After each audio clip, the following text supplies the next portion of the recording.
On top of everything else, I think I might have COVID.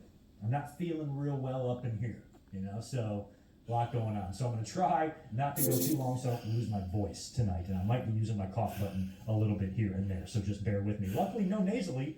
I don't sound like a stuffed up fucking idiot, but I don't feel great. And last time I felt like this, I had COVID. So I might go pick up a test tomorrow and see if I got the Rona. We will find out. But anyway, we are here. We are going to get through this one way or the other because I owe you guys a podcast. We weren't here on Saturday, and I hate when I can't be here on a Saturday. But I could tell during the week, I'm like, there's no fucking way I'm going to be able to do a podcast on Saturday. There's just no way. So we had to full-blown skip it. We were here Sunday night, though, to watch SummerSlam 2009. So thank you to everyone who was here today.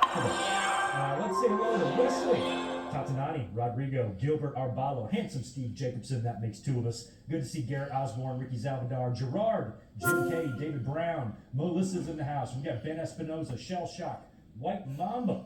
We also have Bonkers LFC. Good to see Trey in here as well. Max Pokebra is in the house. So is Cowboys fan. And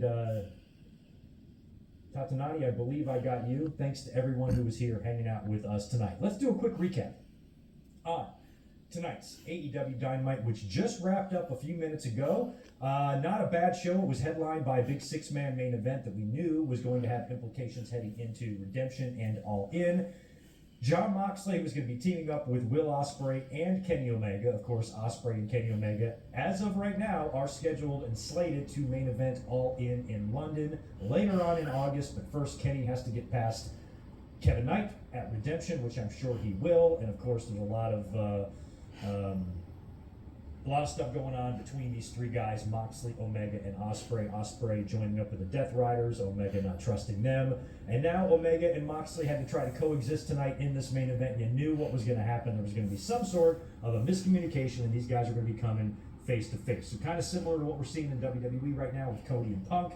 That was something I predicted without even being here this weekend. I said if Cody and Punk are going to team up, there's going to be some sort of miscommunication, and that's going to start giving the two of them, their little personal beef, and that's exactly what we saw. It wasn't an accidental knee strike, it was an accidental belt flap strike to the face of Cody Rhodes. But here in this match, we'll talk about that in just a minute, what went down between Kenny Omega and Jon Moxley. But we opened up on Dynamite tonight with a TNT title match, Kevin Knight defending against Darby Allin. And at first I'm like, shit, they're not going to take the title off Kevin Knight and then have him lose to Kenny Omega in 4 days at Redemption, are they? But the more I started thinking about it, I'm like, Kevin Knight really needs to retain here, even if it's clean. I think he needs to win this match. Luckily he did, but barely by the skin of his teeth, because this is a Darby Allin match, and if you want to, I guess, kick off a go-home Dynamite to a pay-per-view, you start with a Darby Allin and Kevin Knight match for the TNT Championship. And we were, 2.5 minutes in?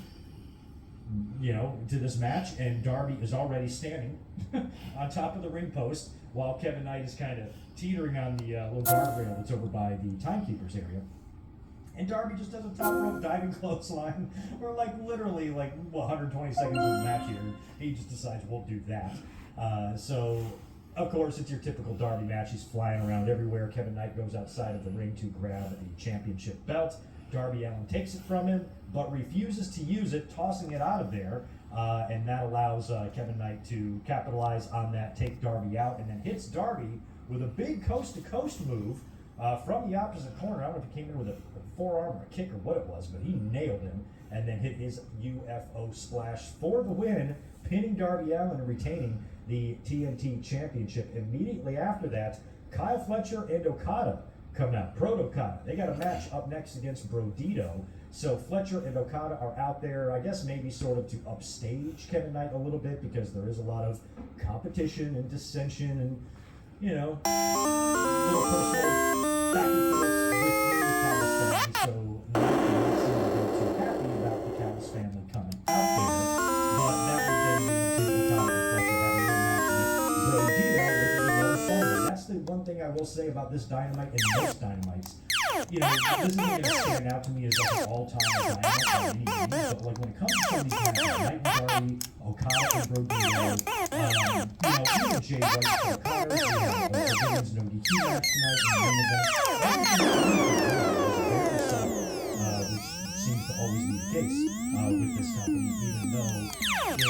there's a big part of it that feels like everybody should be doing a better job of capitalizing on all the sour taste that WWE is putting in our mouths.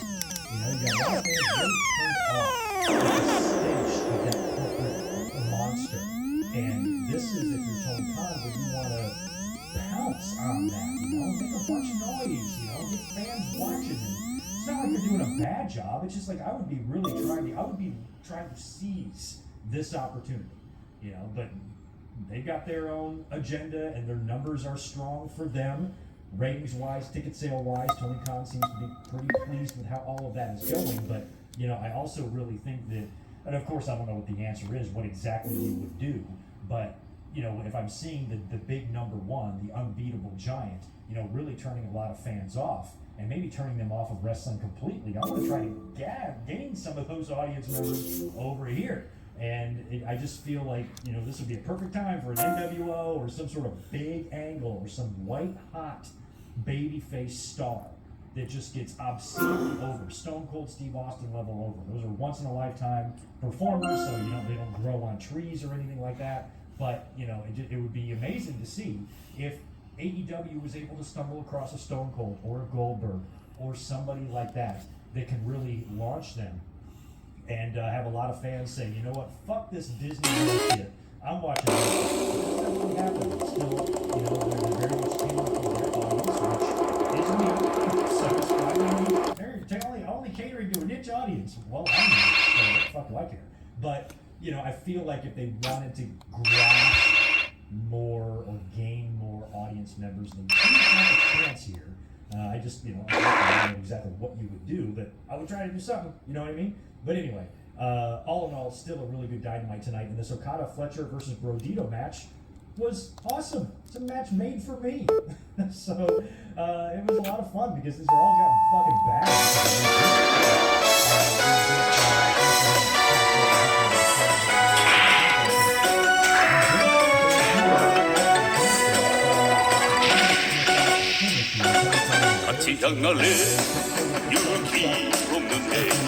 突然地球を侵略し始め行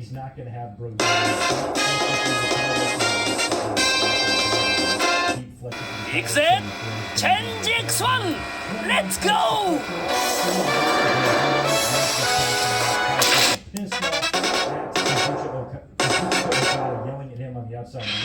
Okada leaves, and the Callis family, the rest of the Callis family, they come down to the ring. They threaten Brodito until comes out to even up the odds a little bit. I think he's still hanging on to MJF's ring,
Unfortunately, I'm probably not going to get that. 64ビームビームが効きません。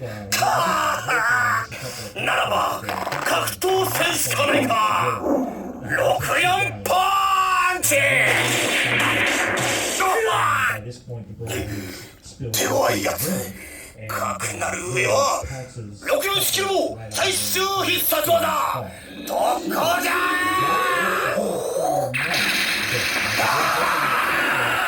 Retains the title. Willow got the last laugh tonight. Now, it wasn't the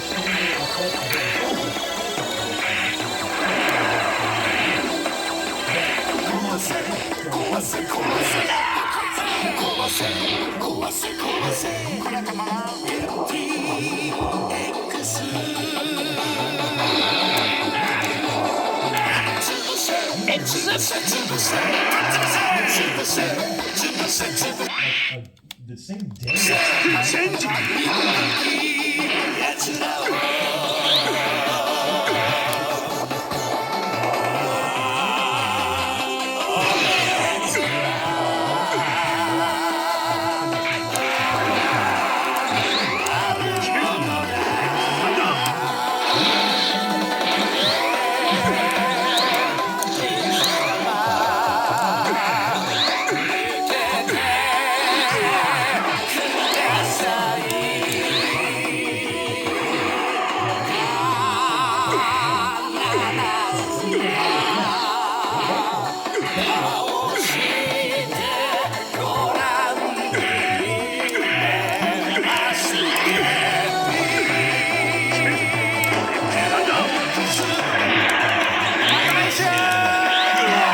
In wrestling, think about WWE, the Vision.